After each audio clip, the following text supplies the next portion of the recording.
In my previous video, I noted that several scholars had written treatises on the fact that Joseph Smith was not the author of his purported autobiography called The History of the Church by Joseph Smith.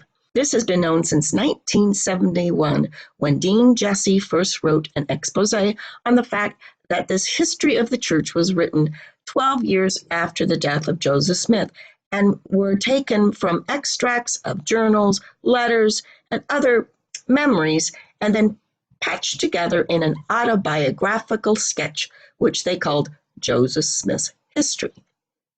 Well, it's all a lie. And I was alerted to this fraud by reading the preface of this book. It's called The Foundational Texts of Mormonism. Let me just read a bit of the preface to give you the flavor. This book outlines the problems that Mormon scholars have had in failing to authenticate the documents before relying on them to promulgate certain historical events. In other words, scholars have not authenticated the documents before claiming them to be written by Joseph Smith. For example, the first 6 volumes of History of Joseph Smith the Prophet by himself was not written by him.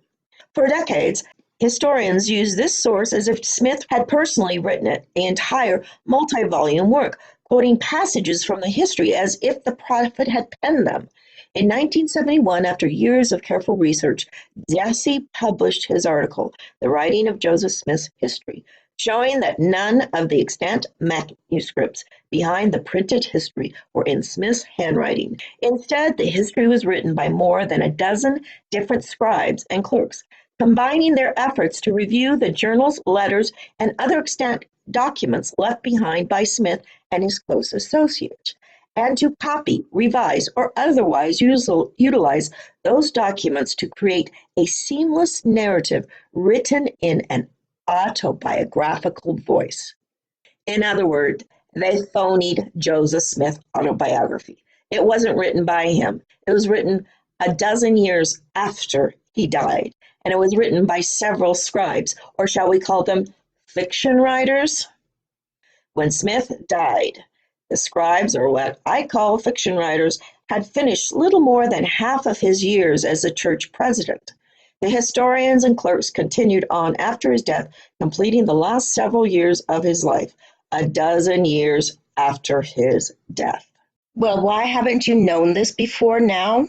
Well, Dean Jessee knew this in 1971 and published his findings, and the Mormon scholar community has also known the fact that the church history by Joseph Smith was not written by him, but was authored 12 years after Smith's death.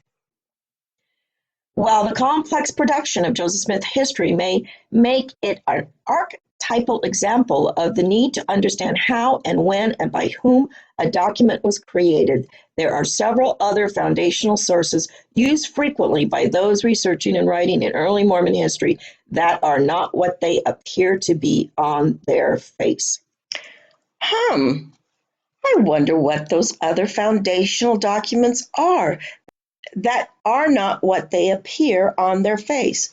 Well, I believe that if I put on my Sherlock Holmes hat and use my Sherlock Holmes spyglass very carefully, I can find a few more documents that are not what they appear to be.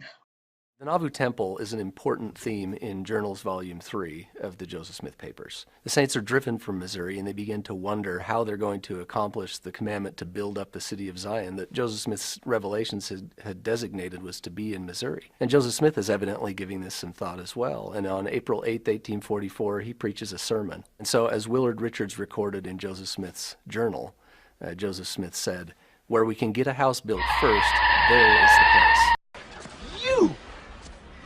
You